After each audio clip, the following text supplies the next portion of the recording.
17 de março de 180 depois de Cristo. Viena, fronteira do Danúbio. O imperador Marco Aurélio está morrendo, mas não da forma que você imagina.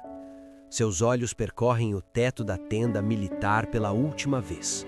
O cheiro de incenso mistura-se ao odor metálico do sangue. Ele sabe que estas são suas últimas horas, mas há algo que ninguém sabe. Algo que ele levará para o túmulo, ou quase, porque existe uma testemunha, e esta testemunha nunca falou, até agora.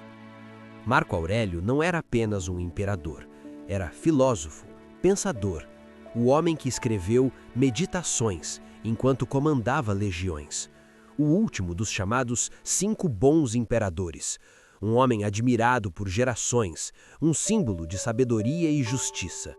Mas na noite de sua morte, algo aconteceu, algo que contradiz tudo o que sabemos sobre ele. Vamos voltar 3 dias antes, 14 de março. A febre já consumia Marco Aurélio há semanas.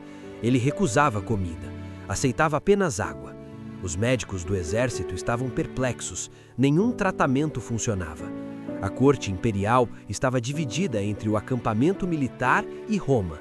Seu filho, Cômodo, esperava ansiosamente a notícia da sucessão. Mas Marco Aurélio não queria que Cômodo se tornasse imperador. Isso você provavelmente sabe. O que você não sabe é o que ele fez para tentar impedir. Na tarde do dia 15 de março, Marco Aurélio chamou seu médico pessoal, um grego chamado Galeno. Não, Galeno havia partido para Roma há semanas antes. Então quem estava com o imperador? Um homem chamado Píteas, médico secundário, quase desconhecido, mas leal. Píteas entrou na tenda imperial às 5 da tarde. O sol descia sobre as águas geladas do Danúbio. As sentinelas montavam guarda do lado de fora. Dentro, apenas o imperador e o médico. Marco Aurélio pediu silêncio absoluto. Pediu que Píteas se aproximasse e então, com a voz fraca, fez um pedido que congelou o sangue do médico. Quero que você me ajude a morrer antes que Cômodo chegue. Píteas recuou, suas mãos tremeram. Marco Aurélio continuou. Ele sabia que Cômodo destruiria Roma, sabia que seu filho era cruel, instável, megalômano. Havia tentado educá-lo, havia falhado, e agora, à beira da morte, tinha uma última cartada. Ele queria nomear um sucessor diferente. Mas para isso precisava de tempo, tempo que Cômodo não lhe daria, porque Cômodo estava a caminho, e se chegasse antes da nomeação oficial, assumiria o trono automaticamente. Como filho biológico do imperador, tinha direito ao império. Era a lei. Marco Aurélio precisava morrer, mas não ainda, não antes de assinar o decreto. Píteas saiu da tenda em estado de choque.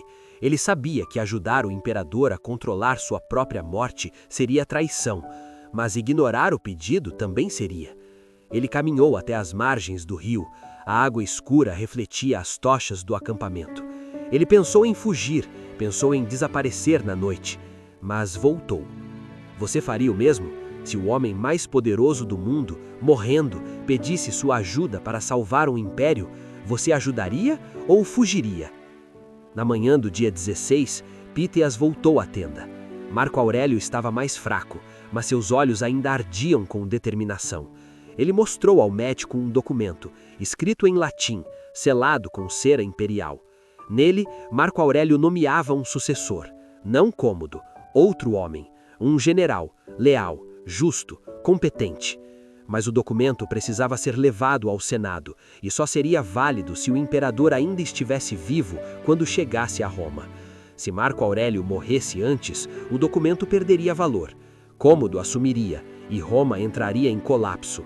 Então, Marco Aurélio revelou seu plano. Ele pediria a Píteas que lhe desse uma substância, algo que retardasse a morte, algo que o mantivesse vivo, o suficiente, apenas o suficiente. Píteas conhecia a substância, extraída de uma planta rara, usada em doses mínimas para tratar dores, mas em doses maiores podia manter um corpo funcionando mesmo quando a alma já estava quase partindo. Era perigoso, era imprevisível, era antinatural.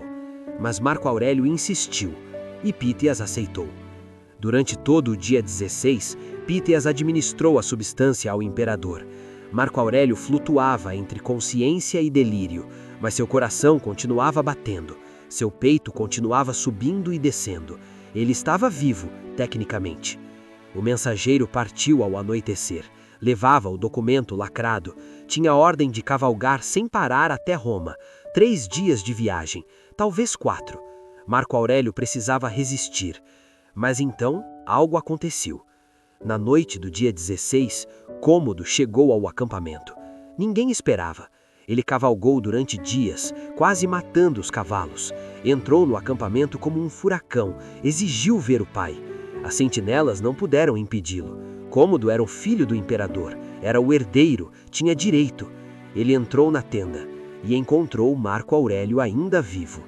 Píteas estava lá, congelou quando viu Cômodo. O jovem príncipe olhou para o pai, olhou para o médico e percebeu.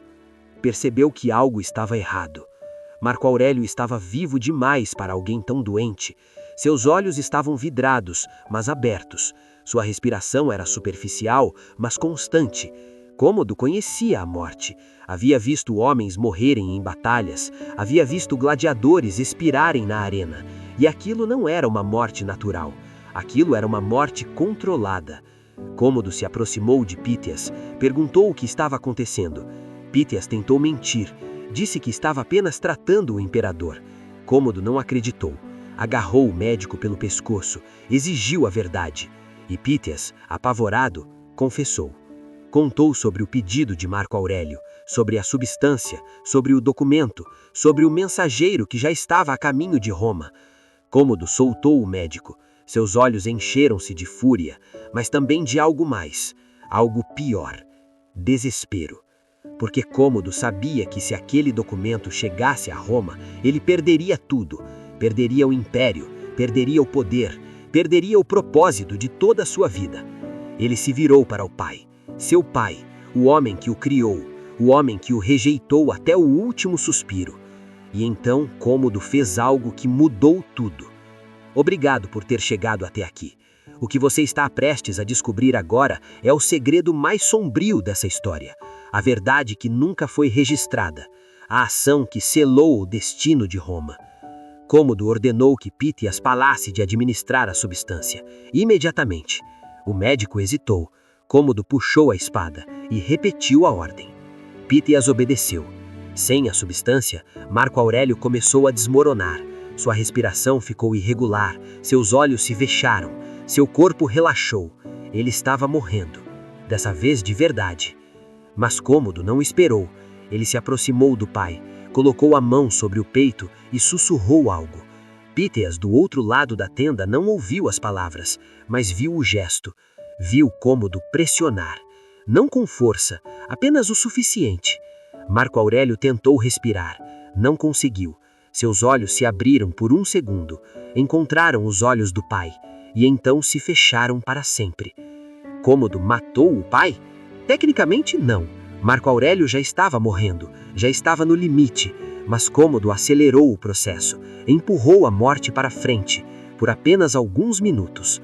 Mas esses minutos mudaram a história, porque quando Marco Aurélio morreu, o documento ainda não havia chegado a Roma. Ainda estava a 2 dias de distância, e sem o imperador vivo, o documento não tinha valor. Cômodo tornou-se imperador. Roma entrou na era mais sombria desde Nero. E Píteas, ele nunca falou. Cômodo manteve-o por perto, não como médico, como prisioneiro silencioso. Píteas sabia demais, e Cômodo sabia que ele sabia. Então o manteve sob vigilância, pelo resto da vida. Píteas morreu 10 anos depois, em circunstâncias misteriosas. Nunca deixou registros, nunca contou para ninguém. Mas há fragmentos, cartas queimadas, testemunhos apagados, rumores sussurrados em Roma durante anos, rumores sobre a última noite de Marco Aurélio, sobre o médico que viu algo, sobre o filho que não esperou. Historiadores descartam esses rumores como lendas, como propaganda anti-Cômodo. Mas e se não forem? E se Marco Aurélio realmente tentou mudar o destino de Roma? E se Cômodo realmente impediu? Pense nisso. Um homem morrendo tenta salvar um império. Seu filho, desesperado para não perder o poder, intervém. A morte chega minutos antes e o mundo muda. Pequenos gestos, grandes consequências.